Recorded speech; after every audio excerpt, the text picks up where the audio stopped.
జోహార్ doctor BR Ambedkar.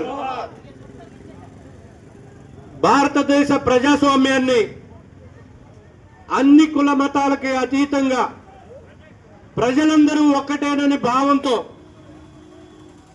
భారతదేశ సమానత్వాన్ని చాటినటువంటి మహనీయులు డాక్టర్ బిఆర్ అంబేద్కర్ గారు.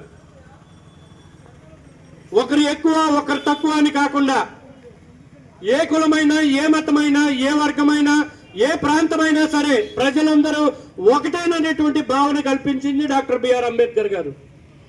సమాజంలో ఎవరైతే అణగదొక్కబడుతున్నారో, ఎవరైతే బాధలలో వేదనలతో ఇబ్బందులు పడుతున్నారో వారందరికీ ఒక మార్గాన్ని చూపించినటువంటి వ్యక్తి డాక్టర్ బిఆర్ అంబేద్కర్ గారు. డాక్టర్ బిఆర్ అంబేద్కర్ గారు అంటే కేవలం దళిత వర్గానికి చెందినటువంటి వ్యక్తే కాదు, దళితులని కాదు, బీసీలని కాదు, మైనారిటీలని కాదు, ఓసీలని కాదు, భారతదేశ ప్రజాస్వామ్యం కోసం, ప్రతి ఒక్కరి అభివృద్ధి కోసం, ప్రతి ప్రాంత అభివృద్ధి కోసం రాజ్యాంగాన్ని రచించింది డాక్టర్ బిఆర్ అంబేద్కర్ గారు. డాక్టర్ బిఆర్ అంబేద్కర్ గారి దగ్గరికి ప్రతి భారతదేశ పౌరుడు వచ్చి నమస్కరించి నివాళులు అర్పించాల్సినటువంటి బాధ్యత ఉంది.